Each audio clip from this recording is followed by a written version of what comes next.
So now we all learn how to make gravy. Those of us that didn't know how to make it during this lockdown, perfect opportunity for learning, taking time out to cook, learn all your favorite foods that you get at takeout, that you go out and buy.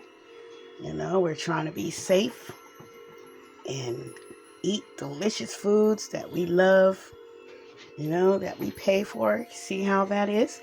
That took about 30 minutes of simmering chicken flavored gravy to go with this fried crispy chicken and brown rice, white rice if you choose. It's up to you. See that? How it flows beautiful and it tastes so good. So here's to being safe and learning some real new tricks of cooking that we can use when we all start gathering back together again. Peace, love, and light.